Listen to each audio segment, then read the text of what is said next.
अस्सलाम वालेकुम viewers, I am Shumaila Khan. मेरी आज की वीडियो का टॉपिक है फाइनेंशियल अकाउंटिंग का introduction of accounting equation. What is accounting equation? Accounting equation is assets is equals to liabilities plus owners equity. Now what is accounting equation? Assets is equals to liabilities plus owners equity. अब अगर आपको accounting equation को अच्छी तरीके से understand करना है तो आपको असेट, लायबिलिटी और ऑनर्स इक्विटी का कॉन्सेप्ट बहुत अच्छी तरीके से क्लियर होना चाहिए। Okay, then what is assets? Assets वो आइटम्स होते हैं जो बिज़नेस को रन करने में और उसको आगे प्रमोट करने में हमारी हेल्प करते हैं। Cash, merchandise, bank, office supplies, account receivable are basic tool of current assets. Fix assets के जो आइटम हमारे पास होते हैं mostly furniture, equipment, land, building, machine are fix assets. So current assets और फिक्स असेट्स दोनों जो है वो एडअप होके असेट्स के कॉलम में आते हैं। उसके बाद हम लायबिलिटीज़ और इक्विटीज़ की टर्म को अच्छी तरीके से अंडरस्टैंड कर लेते हैं।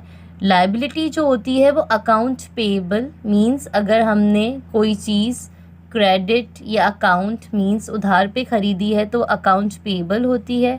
इसके अलावा सारे ट्रेड पेएबल, उसमें रेंट पेएबल, एडवर्टाइजिंग पेएबल और सारे पेएबल्स इसके अंदर आ जाएंगे। ये हमारी करंट लायबिलिटी होती है। फिक्स लायबिलिटी जो होती है वो होता है bank loan. Bank loan is our fixed liability and the other term is proprietorship या owners equity। owners equity हमारी अकाउंटिंग इक्वेशन का एक बहुत बेसिक पार्ट है।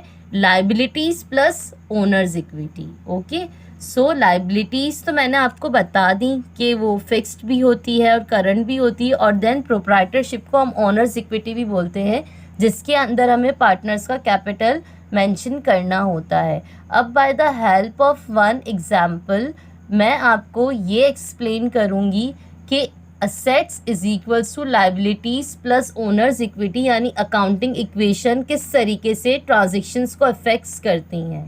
Then move to example of our question. The question is effects of transactions on accounting equation, यानी transaction जो accounting के usually questions होते हैं उनको हम ट्रांजैक्शंस बोलते हैं। अकाउंटिंग इक्वेशन पे वो किस तरीके से इफ़ेक्ट डालते हैं। अगर आपको क्वेश्चन में ये मेंशन करके दिया है मिस्टर सुल्तान, मिस्टर XYZ, नाम कोई सा भी हो सकता है, invested cash into business ₹30,000, amount भी कोई सा भी हो सकता है। अब इस ट्रांजेक्शन का, दिस इज़ द ट्रांजेक्शन, इसका हमारी अकाउंटिंग इक्वेशन पे क्या इफ़ेक्ट पड़ेगा। सबसे पहले आपको ये क्लियर होना चाहिए कि इस इक्वेशन में कौन कौन सी दो अकाउंटिंग टर्म्स यूज़ हो रही हैं। Invested cash into business, cash और कैपिटल मींस कैश जो है वो हमारा डेबिट होगा और कैपिटल वो हमारा क्या होगा, क्रेडिट होगा, क्योंकि जब भी बिज़नेस स्टार्ट किया जाता है तो यही जो है वो हमारी अकाउंटिंग इक्वेशन की टर्म होती है, कैश डेबिट और कैपिटल क्रेडिट। ये बात तो क्लियर हो गई। Then what is cash? Cash is asset and what is capital? Capital is owners equity. जब आप बिजनेस में कैश को इन्वेस्ट करते हो तो कैश भी इंक्रीज़ होता है और आपका कैपिटल भी इंक्रीज़ होता है। सो दोनों अकाउंटिंग इक्वेशन में दोनों साइड जो इफेक्ट आएगा, दोनों चीज़ें आपकी इंक्रीज़ होंगी यानी कि बढ़ेंगी। देन नेक्स्ट एंट्री अगर आपकी इस तरीके से कोई भी हो सकती है, purchase, bought, supplies for cash ₹500। Supplies वो आइटम्स होते हैं मींस हमारा ये करंट असेट का आइटम है। अब सबसे पहले हम अपने माइंड में इसको रिव्यू करेंगे कि डेबिट क्या हुआ और क्रेडिट क्या हुआ। Supplies is debit and cash is credit, आपने ये मेंशन कर दिया। देन सप्लाइज क्या है, आपकी असेट्स हैं, और कैश आपके क्या हैं, कैश भी आपके असेट्स है। अब जब आप सप्लाइज खरीद के ला रहे हो, बाय करके ला रहे हो, तो इट इज़ ऑब्वियस कि सप्लाइज इंक्रीज़ होंगे, और जब आप चीज़ कोई बाय करते हो तो कैश आपके पास से डिक्रीज़ हो जाता है। सो एक असेट आपका इंक्रीज हुआ और दूसरा सेट आपका डिक्रीज हो गया. Got it student? Then move to on our next transaction. Transaction number 3 is purchase furniture on account ₹1000.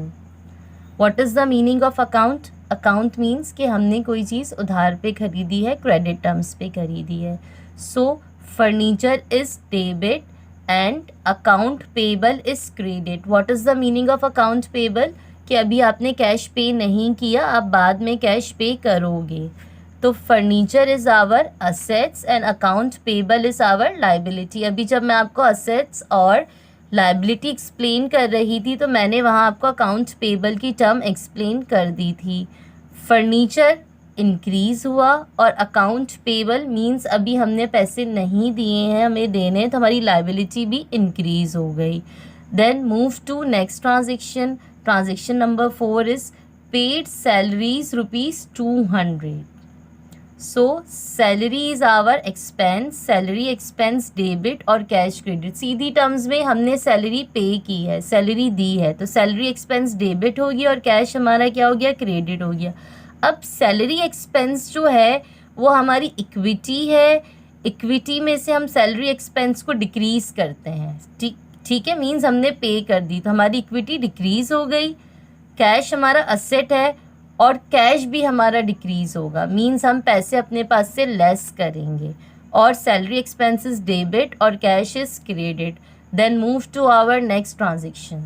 Now the transaction is earn ₹2000 by performing service to the client. Means cash हमारा क्या हो गया? Debit और service income हमारी क्या हो गई? Credit. Cash हमारा असेट है और कैश हमारा इंक्रीज़ हुआ. सर्विस इनकम हमारी लाइबिलिटी है, लाइबिलिटी भी हमारी साथ में इंक्रीज़ हो गई. Then the next transaction is paid rent of ₹200. So rent expenses debit and cash is credit. Rent expenses our equity, equity हमारी क्या हो गई? डिक्रीज़ हो गई. और कैश इज़ आवर असेट, साथ में कैश भी हमारा क्या हो गया? डिक्रीज़ हो गया. देन अब हमारी नेक्स्ट ट्रांजेक्शन जो है वो है supplies in hand at the end of the month ₹300. Means office supplies का 300 का अमाउंट हमारे पास अभी भी रिमेनिंग है. Supplies is debit and supplies expenses credit.